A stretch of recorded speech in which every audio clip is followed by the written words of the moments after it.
Welcome all. This is the revision video for chapter 2 of Statistics for Economics. The name of the chapter is Collection of Data. In first chapter we have already studied about the different stages of statistical study. अब इस chapter में हम first stage statistical study की collection of data के बारे में पढ़ेंगे.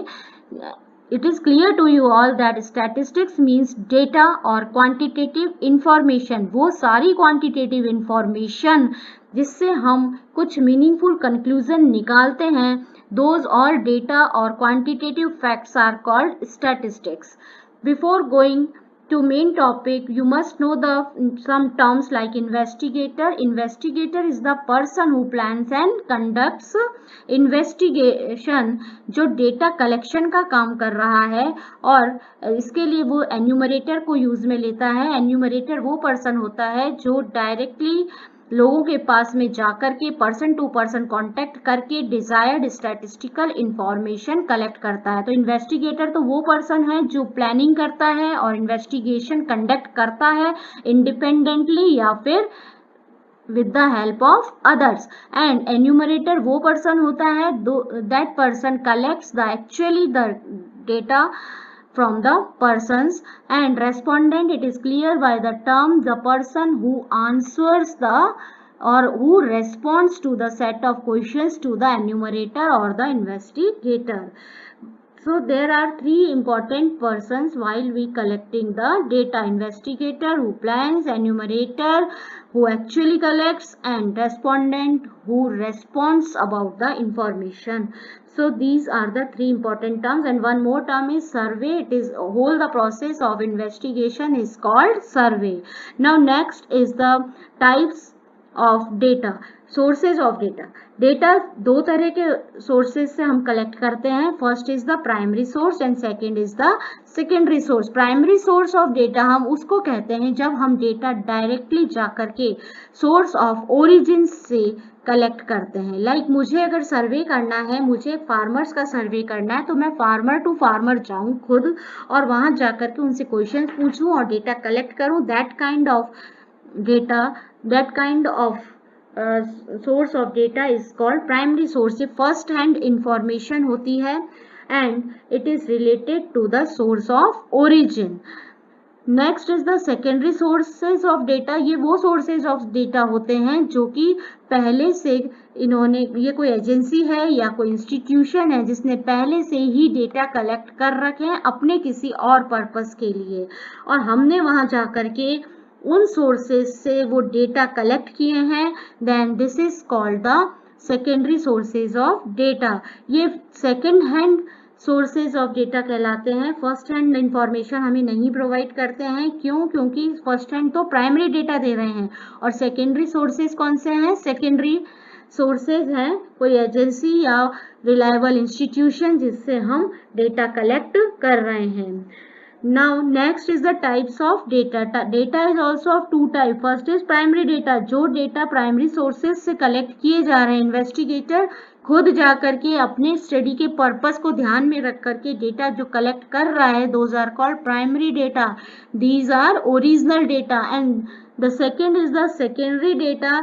जो वो डेटा जो हम किसी एजेंसी या किसी इंस्टीट्यूशन से कलेक्ट कर रहे हैं, जो ऑलरेडी कलेक्टेड हैं पहले से किसी और पर्पस के लिए, और उसको हम अपनी स्टडी में अगर यूज में ले रहे हैं, those all data are called secondary data. वो पब्लिश्ड भी हो सकते हैं और अनपब्लिश्ड भी हो सकते हैं. Secondary data, it is very important, आपको पता होना चाहिए. वो डेटा सेकेंडरी डेटा पब्लिश्ड भी हो सकते हैं, अनपब्लिश्ड भी हो सकते हैं.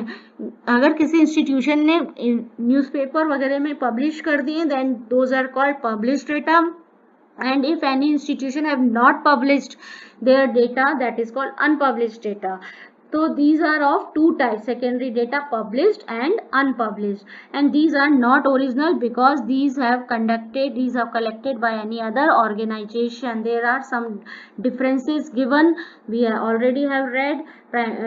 Meaning you all know, these are the researcher खुद जाकर के जब डेटा कलेक्ट करता है सोर्स ऑफ ओरिजिन से, that is primary data. Secondary data हम कहीं और से, किसी और एजेंसी से कलेक्ट करते हैं। ये रियल टाइम डेटा है, ये पास्ट डेटा है जो पहले से कलेक्ट हो चुके हैं। सोर्सेज इसके सर्वे करके, ऑब्जर्वेशंस करके, एक्सपेरिमेंट्स करके हम ये डेटा कलेक्ट करते हैं, या क्वेश्चनर बना के लोगों से पूछ करके। और ये डेटा जो है हम किसी गवर्नमेंट पब्लिकेशन से, वेबसाइट से, जर्नल से, मैगजीन से हम जब ये डेटा कलेक्ट करते हैं, those are called secondary data को। these data, primary data are expensive and secondary data are not expensive, economical. Primary data are taking more time, they take more time, long time, and these are taking short time. Specific होते हैं ये, according to the researchers need के according collect किए जाते हैं। These are not may be specific, जरूरी नहीं है स्पेसिफिक हो, क्योंकि किसी और से हम कलेक्ट कर रहे हैं। And these are more accurate, primary data are more accurate, more reliable, हम खुद जाकर के सोर्स ऑफ ओरिजिन से कलेक्ट कर रहे हैं। And secondary data are less reliable. So next we are revising the methods of collecting primary data.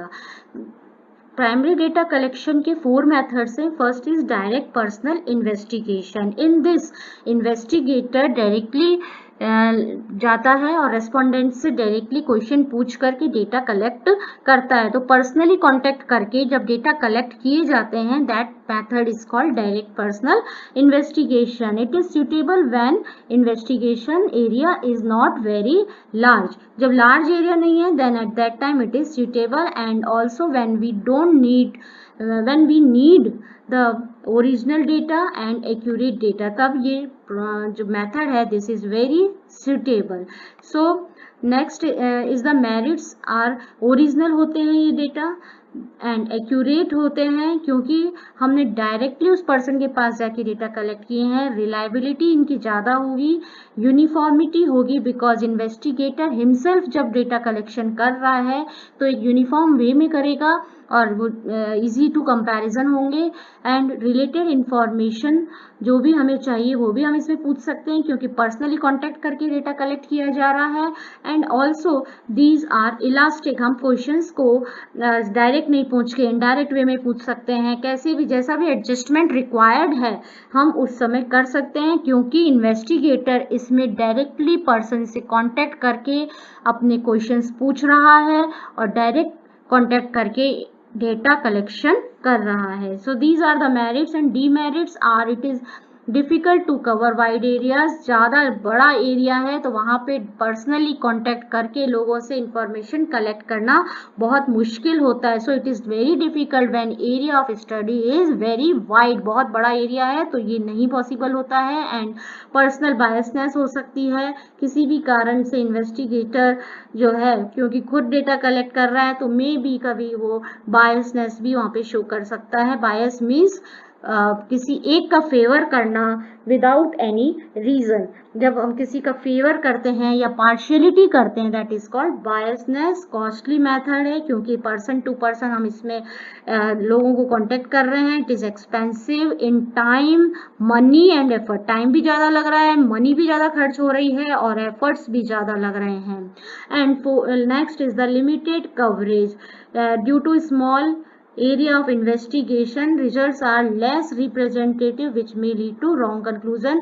जो हम representative, क्योंकि ये small area में ही conduct हो सकता है, तो small area के according हम अगर result देते हैं तो wrong conclusion भी निकल सकता है. तो ये इसकी demerits हैं. So these are the merits and demerits of direct personal investigation, in which we personally contact the respondent and collect the information. Next is the indirect or oral investigation.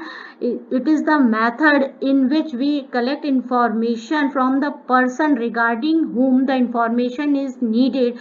इसमें किसी और पर्सन से orally हम information जब collect करते हैं, मान लीजिए, इसमें एक एग्जांपल से मैं आपको एक्सप्लेन करती हूँ. मान लीजिए मुझे एक स्टूडेंट के बारे में इंफॉर्मेशन चाहिए और मैं उससे डायरेक्टली कांटेक्ट करके इंफॉर्मेशन नहीं कलेक्ट करती हूँ.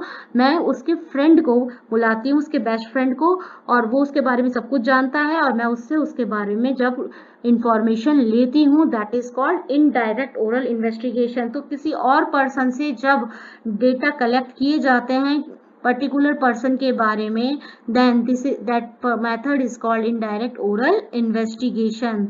एंड इसकी सुटेबिलिटी जब है जब फील्ड ऑफ इन्वेस्टिगेशन लार्ज है तब ये सुटेबल है। And it is not possible to have direct contact, जब किसी से डायरेक्ट कॉन्टेक्ट नहीं हो पा रहा है तब भी ये सुटेबल है। Informants are not capable of giving information, sometimes क्या होता है किसी भी कारण से इलिटरेसी या किसी और कारण से कोई इन्फॉर्मेशन नहीं दे पा रहा है तब भी ये मेथड सुटेबल होता है। And when investigation is complex this is suitable.